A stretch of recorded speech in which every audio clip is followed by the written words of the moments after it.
amigos que também fazem parte do Ministério de Louvor e dos Jovens. Amém? Nós vamos abrir este culto em nome do Pai, do Filho e do Espírito Santo. Eu gostaria que você abrisse sua Bíblia em Abacuque 2, versículo 1. Abacuque 2, versículo 1. Amém? Que diz assim: Pôr-me-ei na minha torre de vigia, colocar-me-ei sobre a fortaleza e vigiarei para ver o que Deus me dirá e que resposta eu terei à minha queixa. Amém? Somente este versículo. Aqui nós conhecemos a história de Abacuque, que ele profetizou sobre um período muito difícil na cidade de Judá. E nós vemos que sobre o rei Josias, naquela época, ele quebrou a aliança do povo de Deus e colocou sobre o povo muita incredulidade, né? E o profeta Abacuque, ele lutava para que fosse restabelecido a fé daquele povo, para que fosse restabelecido a providência de Deus sobre a vida daquele povo, daquela cidade de Judá. E hoje, no meio que nós vivemos hoje, e o mundo está vivendo, nós vemos um vírus que está contaminando o país inteiro, o mundo inteiro. E hoje eu gostaria que você, jovem, que você que está nos assistindo, se levantasse como esse profeta, como Abacuque naquela época, se levantou realmente como um profeta da fé, como um profeta que profetizou no meio daquele caos tão difícil, daquele povo que tinha uma aliança com Deus, mas que de repente mudaram, trocaram o seu foco, trocou a sua meta. Então eu gostaria que hoje você se colocasse como um profeta Abacuque, que você se colocasse como um profeta realmente de fé, dentro da sua casa, dentro da sua família, dentro do seu trabalho, dentro do nosso país, dentro do nosso Brasil e também dentro do nosso estado, onde muitas pessoas hoje sofrem, estão sofrendo muito, não só por estar doente ou por estar em casa, desempregado talvez, mas eu gostaria que você se levantasse hoje como esse profeta e fizesse essa oração conosco. Não só uma oração de fé sobre a sua casa, sobre a sua família, sobre o seu trabalho, mas uma forma de se levantar como um profeta sobre a nossa nação, sobre a nossa geração. Amém? Eu creio que, assim como o profeta Paulo escreveu em cartas aos Romanos, que nós precisamos nos alegrar com a esperança, né? E ser pacientes na tribulação. E também perseverar em oração. Então eu acredito que o povo de Deus, nessa situação que nós estamos vivendo, nós precisamos levantar realmente como profetas de fé e de oração, perseverar na oração, chamar mesmo um relacionamento diário e intenso com Deus. Amém? Nós vamos orar neste momento. Gostaria que você se colocasse como realmente um profeta na terra, uma boca que profetiza sobre esse caos que nós estamos vivendo. Amém? Oremos. Maravilhoso Deus, Pai, nós estamos, Senhor, aqui neste lugar, Senhor, onde nós separamos para ser, Senhor, a sua sala de adoração, Pai. Nós entendemos, Pai, que o mundo hoje está passando um momento muito difícil, Senhor. Mas assim, Senhor, como nós lemos aqui, onde Abacuque realmente pediu uma resposta para Ti, onde ele obteve, que Tu diz, Pai, que os justos será, Senhor, realmente levantados pela fé. E eu acredito nisso, Pai. Eu acredito que a nossa vitória vem pela nossa fé, vem pela nossa perseverança, vem pela nossa luta diária, Pai, um relacionamento diário contigo, Pai. Eu quero, Senhor, agora apresentar, Senhor, a cada família que está nos assistindo, Pai, a cada igreja, Senhor, a cada, Senhor, pedacinho de São Paulo, Pai, a cada pedacinho, Senhor, do nosso Brasil, Pai, a cada pedacinho, Senhor, deste país, deste mundo, Pai, que é, Senhor, seu. Nós possamos, Senhor, em breve, Senhor, declarar que o país, que o mundo, Senhor, que o Brasil, Senhor, é seu. Então eu declaro, Senhor, sobre cada pessoa, Senhor, que está nos assistindo, Pai, sobre cada família, Senhor, sobre a nossa igreja, sobre os nossos pastores, os nossos líderes, Pai, que Tu, Senhor,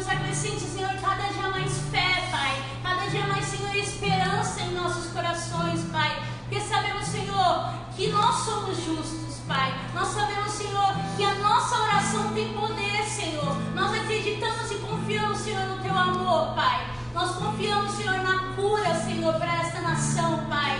E, Senhor, eu escutei, Pai, um prefeito, Senhor, de BH falar, Senhor, que esse vírus, Senhor, ele vai ser curado pela igreja. E eu tomo posse disso, Pai. Porque, Senhor, se a igreja se levantar com coragem, oração, Senhor, eu sei, Senhor, que Tu vai cessar, Senhor, esse vírus, Pai. Eu acredito, Senhor, que as pessoas, Senhor, em meio a esse caos, têm se levantado, Senhor, como profetas. Então, nos levante, Senhor, cada dia mais como profetas nessa geração, Pai. Eu te peço, Senhor, também, por cada jovem que está aqui neste momento, que se dispõe, Senhor, a estar aqui, a estar Te adorando, a estar Te buscando, Pai. Tu possa, Senhor, acrescentar neles também esperança, Pai. Acrescentar, Senhor, neles fé também. Eu te peço, Senhor, também pela palavra que vai ser entoada, Senhor, neste lugar, Pai, que nós abrimos, Senhor. Que seja, Senhor, uma palavra direcionada a cada coração que está nos assistindo, Pai. Que seja acrescentado neles, Senhor, coragem, Pai. Fé, Pai. Porque nós sabemos, Senhor, que a fé, ela traz, Senhor, e nos proporciona a nossa vitória, Pai. É isso, Senhor, que eu já te peço, já te agradeço, Pai. Seja conosco, Senhor, nesta noite. Em nome de Jesus. Amém.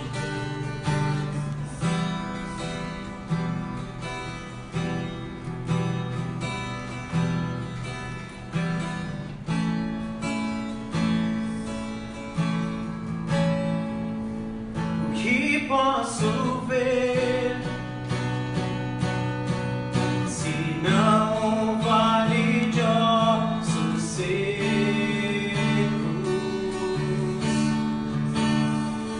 O que posso dizer se já se foi a esperança?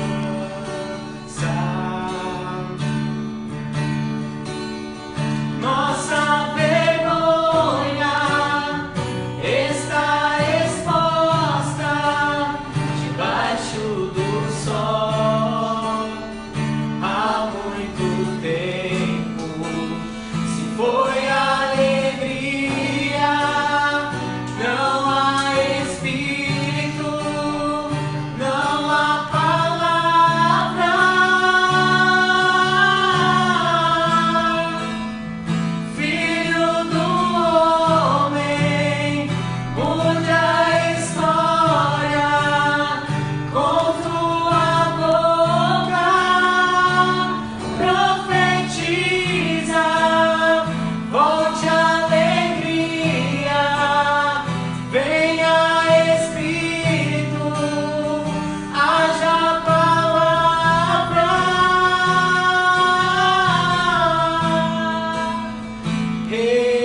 vida. Vida de Deus. Vida dentro daquele hospital.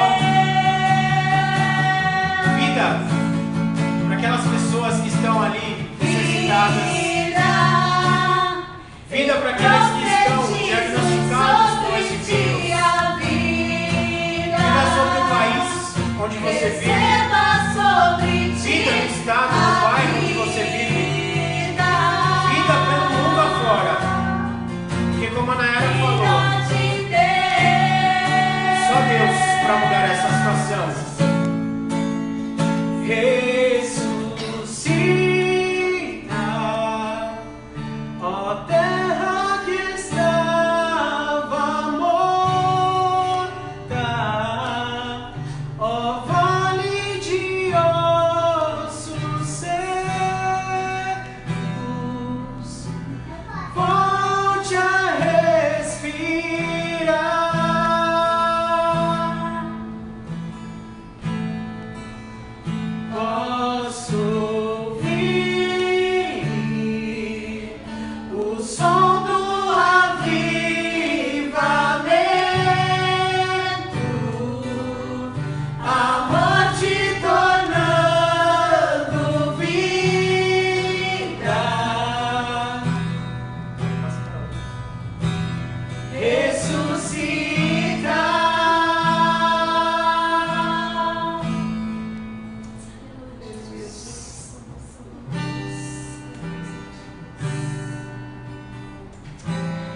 fizer. Ele é Deus, se a porta abrir, Ele é Deus. mas se fechar, continua sendo Deus. Se a doença vier, Ele é Deus. curado eu vou. Ele é Se Deus. tudo der certo, Ele é Deus. mas se não der, continua sendo Deus.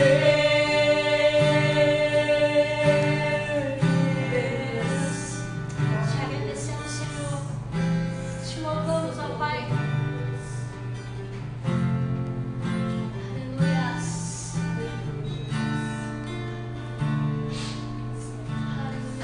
Aleluia.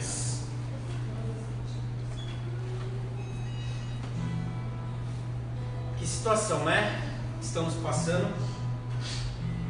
Mas eu acho que depois de ouvir o que a gente ouviu agora, os louvores que a gente ouviu, isso só nos traz mais paz e mais conforto. Conforto de saber que, independente da situação que o mundo está passando, nós temos um Deus que zela por nós, que cuida de nós e que pode ter certeza que dentro da sua casa, dentro da sua família, dentro do seu corpo, é algo que não nos afeta. Afeta materialmente, afeta financeiramente, mas para aqueles que têm a sua fé firmada em Deus, firmada na rocha, pode ter certeza que esse vírus não vai te afetar.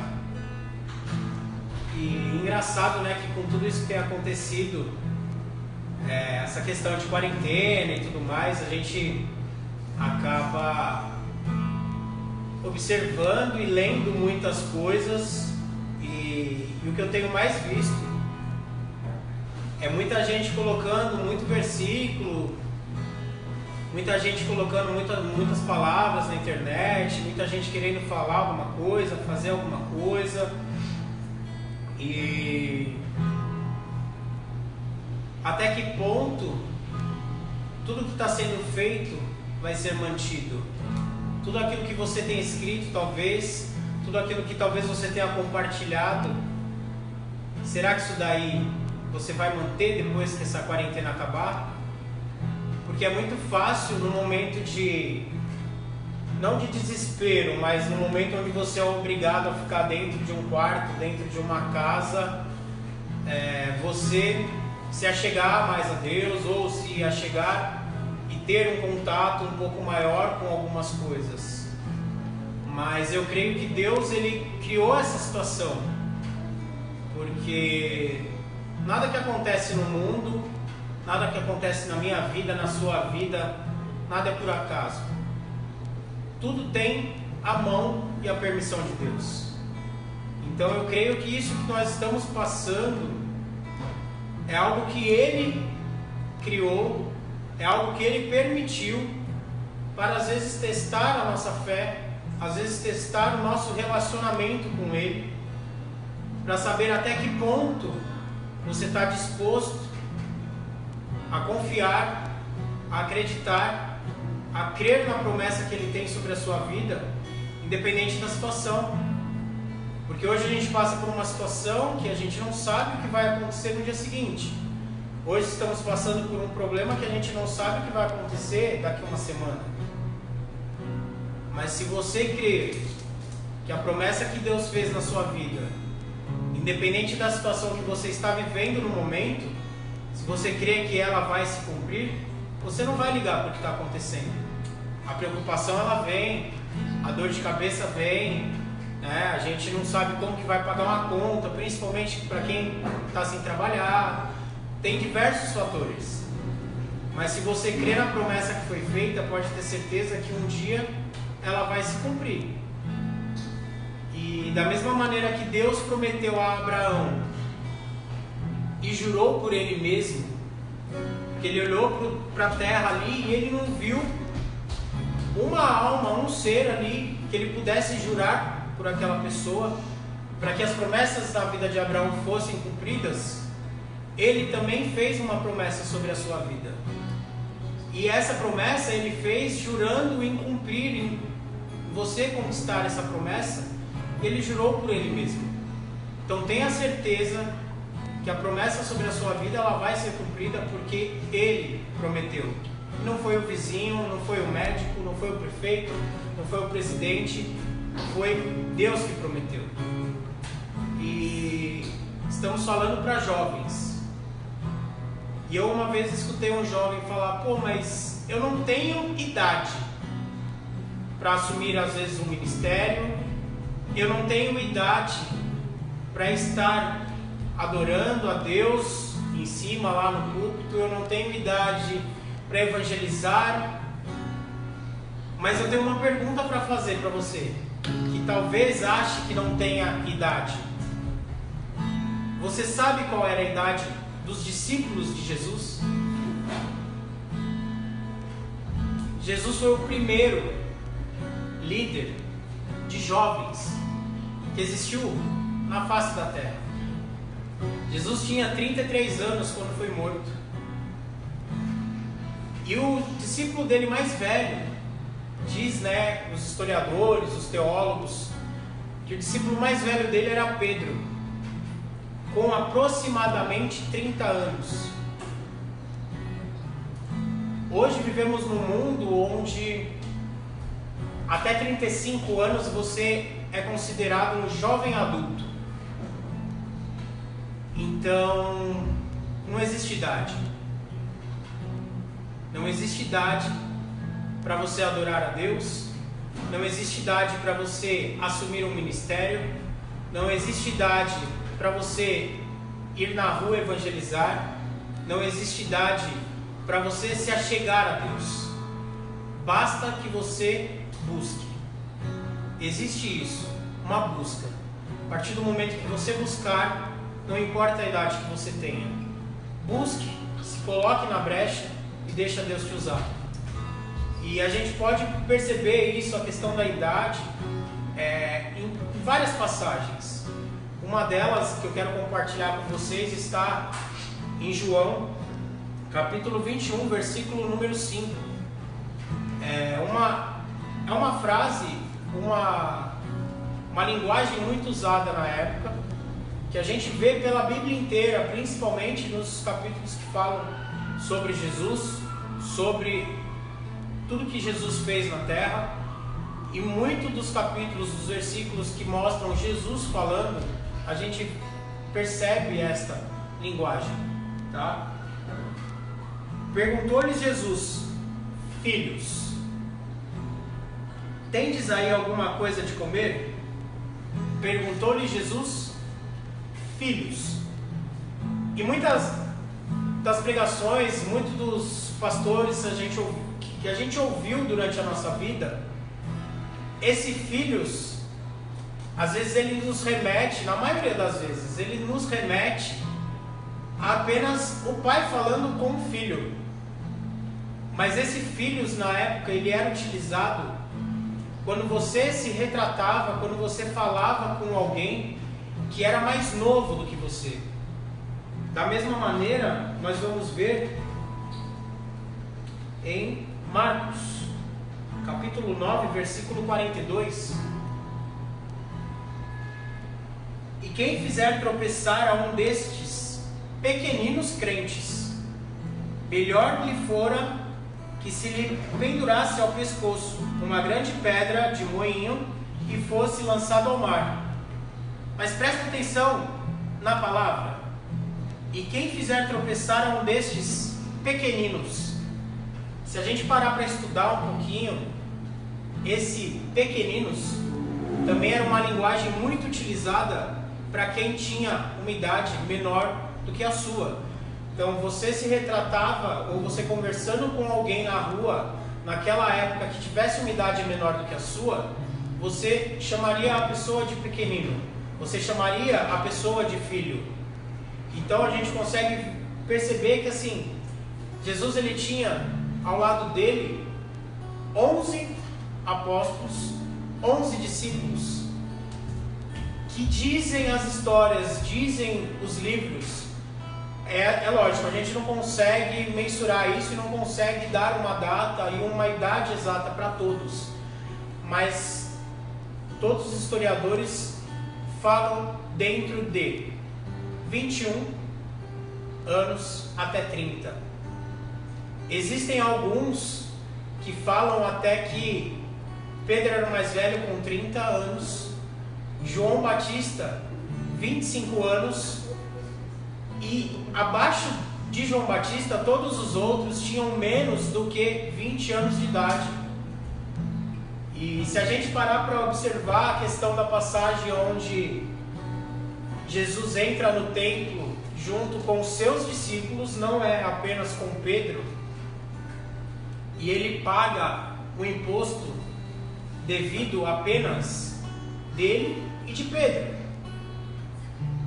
E naquela época, quando foi instituído o imposto dentro do templo, isso vem de muito antes, desde a época de Moisés, foi instituído que apenas homens com idade superior a 21 anos deveriam pagar o imposto. E a gente vai ler aqui agora em Mateus 17, 24 e 26, de 24 a 26, onde fala dessa passagem, que Jesus entra no templo com os seus discípulos, porém ele paga o imposto apenas dele e de Pedro. Tendo eles, não fala somente de Pedro, fala de todos os discípulos. Em outra versão, você vai ler que está escrito: tendo Jesus e seus discípulos chegado a Cafarnaum, dirigiu-se a Pedro, os que cobravam os impostos das 2 dracmas, e perguntaram: não paga o vosso mestre as 2 dracmas? Assim respondeu ele, ao entrar Pedro em casa. Jesus se lhe antecipou, dizendo: Simão, o que te parece? De quem cobram os reis da terra impostos ou tributos? Dos seus filhos ou dos estranhos? Respondendo Pedro, Jesus, dos estranhos. Jesus lhe disse: logo estão isentos os filhos. Mas para que não escandalizemos, vai ao mar, lança um anzol, e o primeiro peixe que fisgar, tira-o. Abrindo-lhe a boca, acharás um estáter, toma-o e entrega-lhes por mim e por ti. Jesus não fala, tira o peixe e paga o imposto de todos os que estão com nós, dos 12 discípulos. Jesus fala para Pedro apenas pagar o imposto dele e de Pedro. Se a gente buscar e for em livros antigos, até mesmo na Bíblia, numa versão mais antiga, ela diz justamente isso.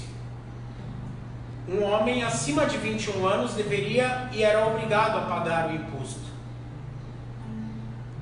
É lógico que ao longo do tempo a gente foi ensinado, e até mesmo em livros, vídeos, filmes, a gente tem aquela imagem de Jesus e 12 homens já adultos, supostamente já com suas famílias formadas, seguindo Jesus e se tornando seus discípulos, seus 12 apóstolos. Mas nós vemos e nós temos dentro da Bíblia alguns fatos, alguns textos que mostram que Jesus tratava os seus discípulos e os seus apóstolos como se fossem apenas adolescentes, como se eles fossem jovens. E a questão de ser jovem não implica na questão da minha idade. Do mesmo jeito que Jesus pode usar uma criança, do mesmo jeito que ele usou a mula, do mesmo jeito que ele usou a sarça, ele pode usar uma criança, ele pode usar um adolescente, ele pode usar um jovem, ele pode usar um adulto, um velho, um ancião, independente da sua idade. O que pega aqui é o que você está buscando. Eu busco apenas um momento com Jesus, um momento no domingo, ou um momento no sábado, no culto de jovens, ali eu sou jovem, ali eu vou adorar, ali eu vou buscar, ou você está buscando ser jovem perante a Cristo em todos os momentos da sua vida? Todo mundo fala de Pedro, porque Pedro era o discípulo rebelde, porque Pedro era o discípulo que agia no impulso. Qual é o jovem que hoje não age no impulso? Eu tenho um dentro de casa, 15 anos. Qual que é o jovem que não age no impulso? Mas será que Deus não prefere o jovem agindo no impulso, onde ele consiga lapidar, onde ele consiga corrigir os erros, colocar a mão na sua cabeça e falar: meu filho, não é assim, você está seguindo por esse caminho, mas deixa eu te ajudar, porque o meu caminho é esse e é um caminho melhor? Porque já diz um ditado popular que é muito mais fácil você ensinar uma criança e um jovem do que um adulto, porque o adulto já tem mania, o adulto acha que já sabe de tudo. Será que a gente está buscando apenas um empecilho para ter Deus ao nosso lado, um empecilho para ter um momento melhor com Deus, um momento mais particular, um momento mais íntimo? É muito fácil falar assim: mas eu não tenho idade. É muito fácil o pastor da igreja te chamar às vezes para trazer uma palavra no grupo de jovens. É muito fácil alguém te chamar para trazer uma saudação num culto e você falar assim: mas eu não tenho idade, eu não sou capacitado para isso, Deus não me chamou para isso, não é o meu momento, não é isso que eu quero. Mas será que é isso? Será que você só não está colocando a idade ou outros afazeres? Eu estou citando da idade porque foi algo que me chamou muita atenção essa semana. Mas não existe só a idade, o trabalho, existe a escola, existe a internet, existe o namorado, o começo do namoro, existe a noiva, a mulher, o filho, existem diversas situações. E quando Nayara escolheu o nome do nosso filho, do Pedro, foi algo que a gente sempre brincou e eu brinco até hoje, inclusive com alguns amigos que também têm o filho com esse nome, que é um fardo que o nome carrega. Pedro, o rebelde, Pedro, o que age no instinto, Pedro, o que age sem pensar. Mas nós vemos em Mateus 14, versículos 28 e 29, Pedro agindo no instinto, Pedro agindo na emoção. Mas se a gente prestar bem atenção nesse texto, a gente vai perceber que aos olhos de Cristo foi muito melhor o instinto e a emoção de Pedro do que a razão de todos os outros discípulos que estavam com ele dentro do barco. Eu vou ler para vocês entenderem. Respondendo-lhe Pedro, disse: se és tu, Senhor, manda-me ir ter contigo por sobre as águas. E ele disse: vem, Pedro. Descendo do barco, andou por sobre as águas e foi ter com Jesus. Pedro agiu no instinto. Falou: cara, se você está aí, está andando sobre as águas, eu estou te seguindo, por que eu não posso fazer a mesma coisa? Se você está curando, por que eu não posso fazer a mesma coisa? É instinto, é emoção. Nós vemos em outra passagem, quando eles estão já depois de Jesus ressurreto, Jesus aparece no mar de novo. Só que nesse momento ele está na areia e ele fala com Pedro, João e os discípulos que estavam ali à noite tentando pescar alguma coisa. E ele fala novamente: jogue a rede ao mar.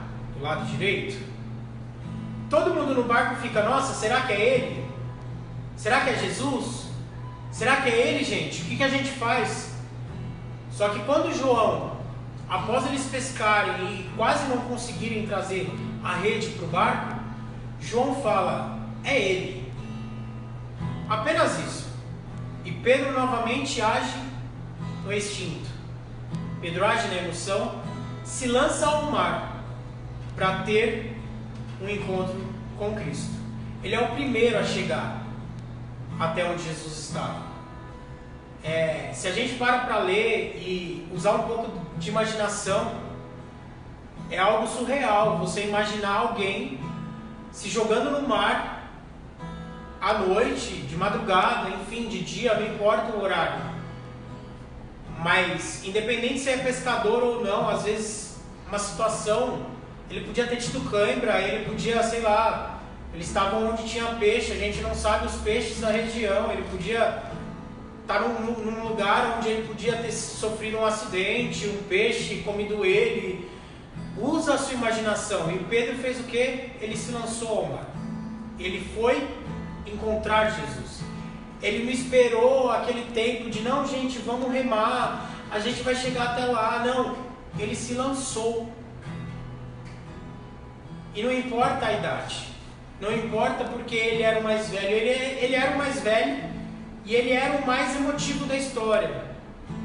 Mesmo sendo mais velho, mesmo sendo o único discípulo casado que tinha família, ele agia no instinto e na emoção dos jovens.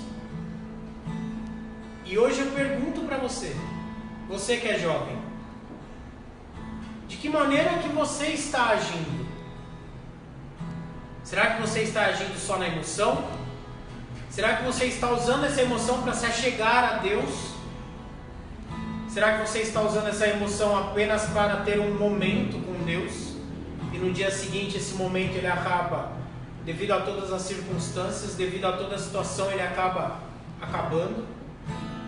Será que você está usando a sua idade avançada para não agir como um jovem? Será que você está usando a sua idade baixa, seus 20 anos, seus 15 anos, seus 25 anos, seus 30 anos, para se retrair e se afastar de algo que Deus está te chamando?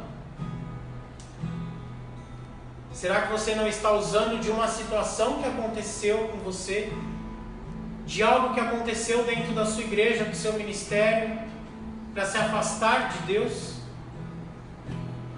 A gente que é jovem, eu falo a gente porque eu tenho 36 anos, mas enfim, às vezes eu tenho atitudes que meu filho de 15 fala, nossa pai, que coisa besta. Eu sou jovem, eu vou ter 50 anos de idade e eu vou ter um coração jovem. Mas esse coração jovem não é um coração apenas para falar besteira ou estar no meio dos jovens, de quem tem uma idade menor. É um coração jovem, um jovem que busca incessantemente a Deus, jovem que tenta corrigir os seus erros, tenta ter acertos dentro do que Deus mandou, dentro da palavra dele. Eu acho que se a gente parar um pouco para analisar, a gente tem que parar com essa de é jovem, não pode, não tem capacidade. Às vezes a gente vai aprender muito mais com quem é jovem, desde que o jovem se disponha, se achegue mais a Deus, que tenha uma busca incessante. Às vezes o jovem tem muito mais a acrescentar. Às vezes você que é jovem tem muito mais a acrescentar do que você mesmo imagina. Basta apenas que você se coloque.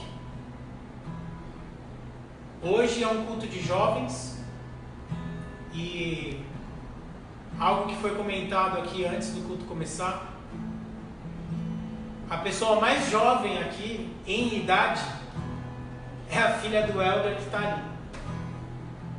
O jovem mesmo hoje Está dentro de casa, jogando videogame, mexendo no celular, postando vídeo na internet, ou está com o namorado, assistindo um filme, maratonando séries dentro do Netflix. Mas amanhã é um domingo.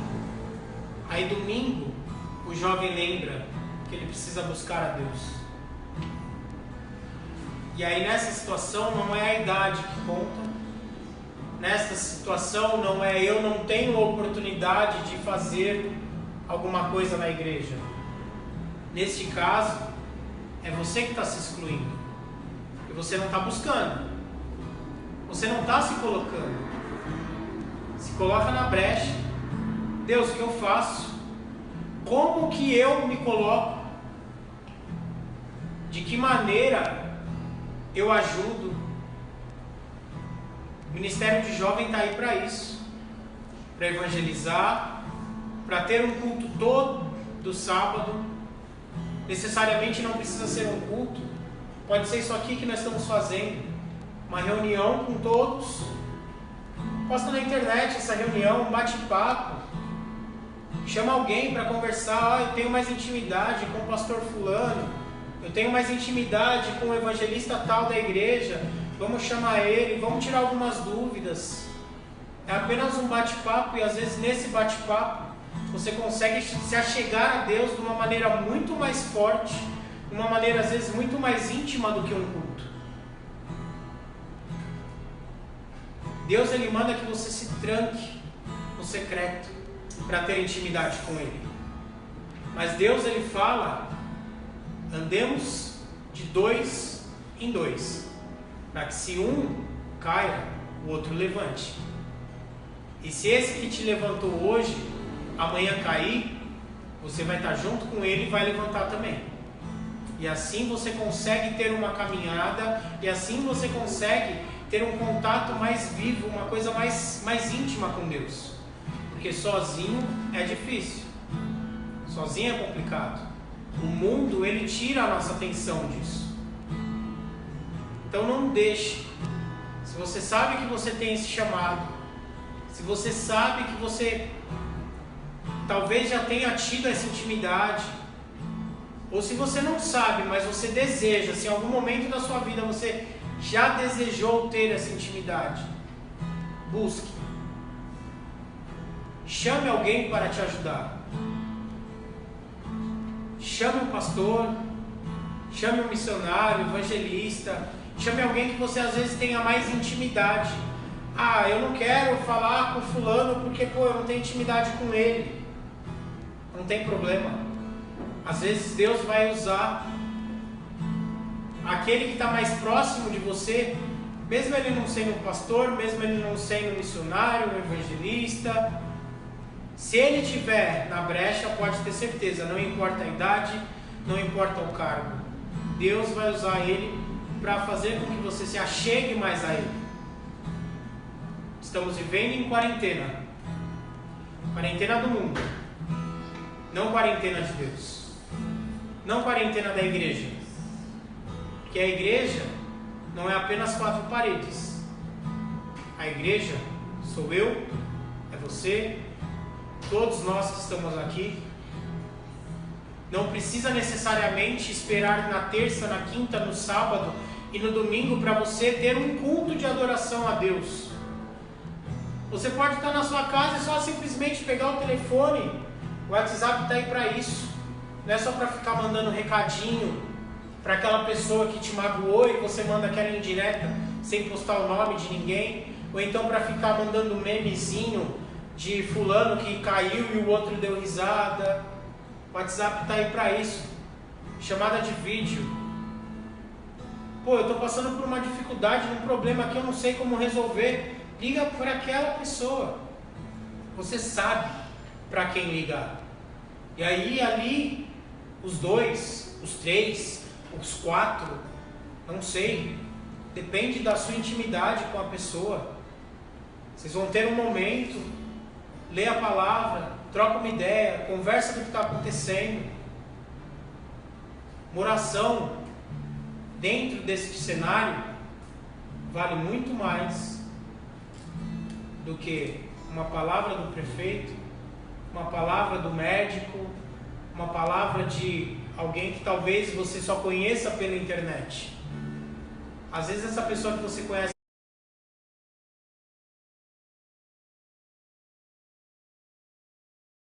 pela internet vai trazer uma palavra que vai te tocar?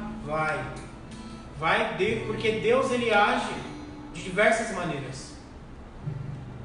Mas às vezes a pessoa que você precisa ouvir naquele momento de dificuldade, naquele momento de ansiedade, naquele momento que você está passando hoje, onde você está tendo que ficar trancado dentro da sua casa, sem saber o que fazer, sem ter mais o que fazer, porque chega um momento que você já não tem mais o que fazer. Pega o seu telefone, abre a Bíblia ali, vai ter uma intimidade com Deus. Chama alguém que você conhece para ter essa intimidade com Deus. Às vezes essa pessoa, Deus vai te tocar e você vai chamar alguém que às vezes está precisando, mas talvez não tenha a coragem de ter a atitude de te ligar ou de ligar para outra pessoa. Não deixe o rótulo jovem te parar. Não deixe a idade te parar. Mesmo ela sendo uma idade baixa ou ela sendo uma idade alta. Hoje a gente vê pessoas com 60 anos de idade que às vezes têm uma vida com Deus ou uma vida dentro da igreja, do seu ministério muito mais ativa do que aquele jovem que às vezes tem 15, 16, 20 anos, 25 anos. E eu venho de uma escola, vamos dizer assim, onde o jovem com 18 anos, ele era líder de ministério, pastor com 20 anos de idade, com 25 já pastoreando uma igreja sozinho, como pastor sênior desta igreja, vamos dizer assim. Lógico, sempre abaixo de alguém com mais intimidade do que ele com Deus. Alguém onde você possa buscar um refúgio, às vezes alguém que pode te ajudar em algum momento que você não tem uma solução. Isso não importa a idade. Não importa ser jovem. O que importa é você estar debaixo da unção. Unção que Deus colocou na sua vida, debaixo da promessa que Ele te fez um dia, porque pode ter certeza que você tem uma promessa na sua vida.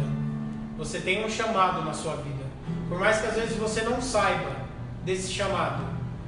Mas se você não buscar saber, você não buscar conhecer, você nunca vai ficar sabendo.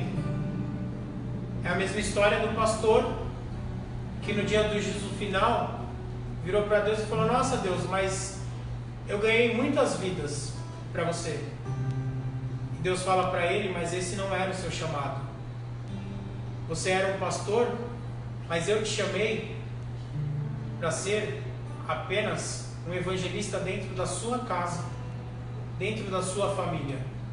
E quem era para você ter conquistado, quem era para você ter trazido até a minha presença, você não trouxe.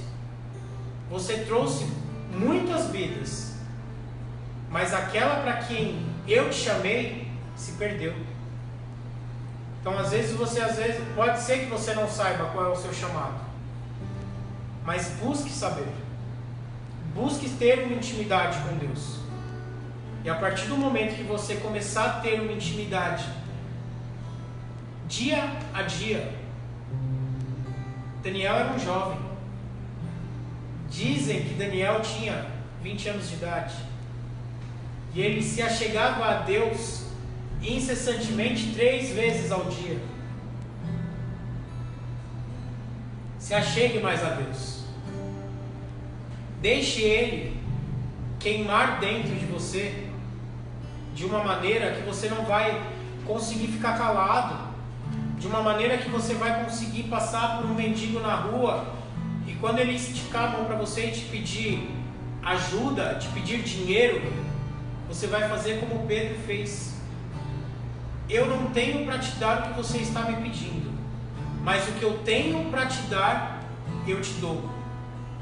E às vezes esse ato que você vai fazer, de ajoelhar ali e orar por aquela vida, vai mudar a vida dela de tal maneira que talvez o dinheiro nunca mude, talvez o prato de comida nunca mude, mas isso cabe a você, jovem de pouca idade ou jovem de muita idade. Se você tem muita idade, se você já é, vamos dizer, um senhorzinho, ou como muitos na igreja chamam a gente, né, de tio, seja um tio com coração jovem. Que a partir do momento que você deixar Deus entrar na sua vida, pode ter certeza que Ele vai começar a queimar dentro de você. Ele vai começar a mover dentro de você algo que você nunca sentiu, algo que você vai querer buscar cada vez mais e mais e mais e mais. E aí você vai começar a ter atitudes de jovem, de parar alguém no ponto de ônibus, de falar com alguém dentro do ônibus, de falar com alguém dentro do metrô, de falar com alguém dentro do seu trabalho. Você vai deixar de ter aquela vergonha que o jovem automaticamente tem. Não é fácil. Eu já tive 15 anos, eu já tive 18, eu sei muito bem como é isso. Mas quando a gente começou a deixar Jesus queimar dentro da gente, a gente foi para ponto de ônibus vestido de palhaço, de mendigo, homem vestido de mulher, mulher vestida de homem, para evangelizar. A gente entrou dentro de bar, entrou dentro de padaria, dentro de restaurante. Conheço muitos, eu já não estava mais nessa época, mas conheço muitos que entraram dentro até de boate, onde pessoas se prostituíam lá dentro. Muitos foram tirados de lá de dentro. Mas por quê? Se achegaram mais a Deus, independente da idade, independente da situação, se achegaram a Deus e deixaram Deus queimar dentro. E esse fogo que queima dentro, quando você libera, ele muda vidas. Não deixe Deus queimar. Busque Ele incessantemente, dia a dia. Se for necessário, tire. Deus, olha, todo dia eu vou chegar em casa do meu serviço, a primeira coisa que eu vou fazer, eu vou me trancar dentro do meu quarto.